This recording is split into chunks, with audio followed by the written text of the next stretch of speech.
يَا أَيُّهَا الَّذِينَ آمَنُوا إِذَا قُمْتُمْ إِلَى الصَّلَاةِ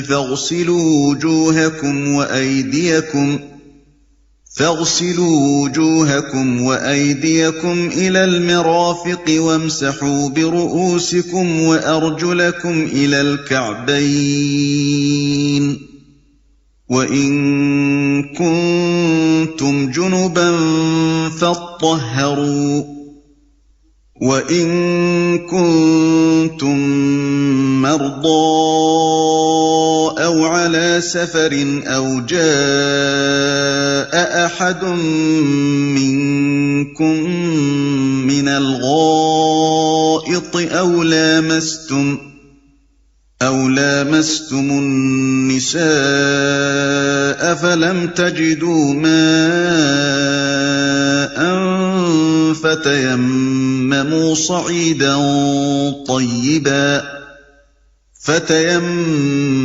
صعيدا طيبا فامسحوا بوجوهكم وأيديكم منه، ما يريد الله ليجعل عليكم من حرج ولكن يريد ليطهركم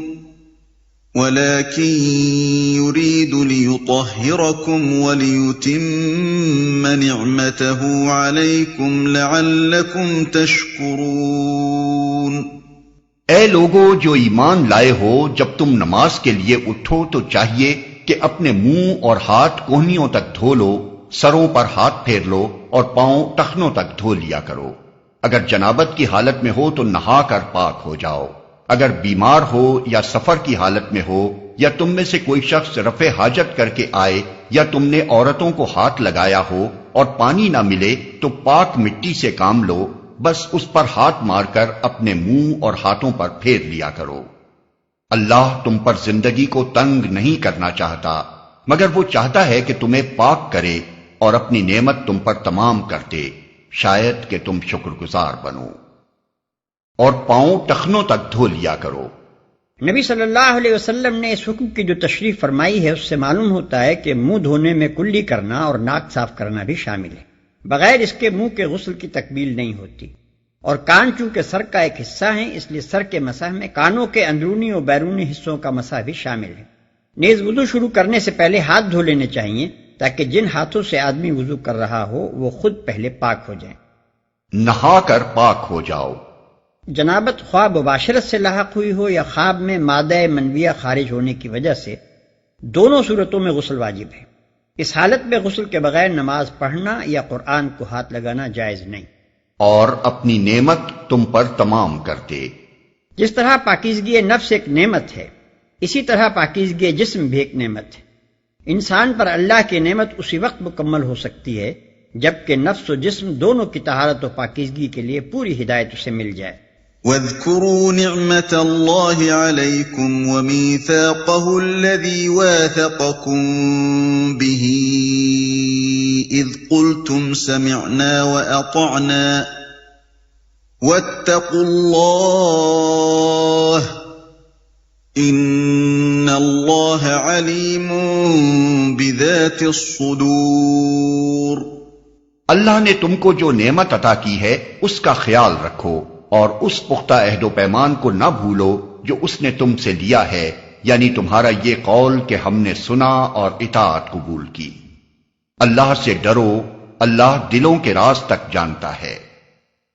اللہ نے تم کو جو نعمت عطا کی ہے، یعنی یہ نعمت کہ زندگی کی شاہراہ مستقیم تمہارے لیے روشن کر دی اور دنیا کی ہدایت و رہنمائی کے منصب پر تمہیں سرفراز کیا۔ يَا أَيُّهَا الَّذِينَ آمَنُوا كُونُوا قَوَّامِينَ لِلَّهِ شُهَدَاءَ بِالْقِسْطِ وَلَا يَجْرِمَنَّكُمْ شَنَآنُ قَوْمٍ عَلَىٰ أَلَّا تَعْدِلُوا اعْدِلُوا هُوَ أَقْرَبُ لِلتَّقْوَىٰ وَاتَّقُوا اللَّهَ ان اللہ خبیر بما تعملون۔ اے لوگو جو ایمان لائے ہو، اللہ کی خاطر راستی پر قائم رہنے والے اور انصاف کی گواہی دینے والے بنو۔ کسی گروہ کی دشمنی تم کو اتنا مشتعل نہ کر دے کہ انصاف سے پھر جاؤ۔ عدل کرو، یہ خدا ترسی سے زیادہ مناسبت رکھتا ہے۔ اللہ سے ڈر کر کام کرتے رہو، جو کچھ تم کرتے ہو اللہ اس سے پوری طرح باخبر ہے۔ وعد الله الذين آمنوا وعملوا الصالحات لهم مغفرة وأجر عظيم۔ جو لوگ ایمان لائیں اور نیک عمل کریں، اللہ نے ان سے وعدہ کیا ہے کہ ان کی خطاؤں سے درگزر کیا جائے گا اور انہیں بڑا اجر ملے گا۔ والذين كفروا وكذبوا بآياتنا أولئك أصحاب الجحيم۔ رہے وہ لوگ جو کفر کریں اور اللہ کی آیات کو جھٹلائیں تو وہ دوزخ میں جانے والے ہیں۔ يا أيها الذين آمنوا اذكروا نعمة الله عليكم إذ هم قوم أن يبسطوا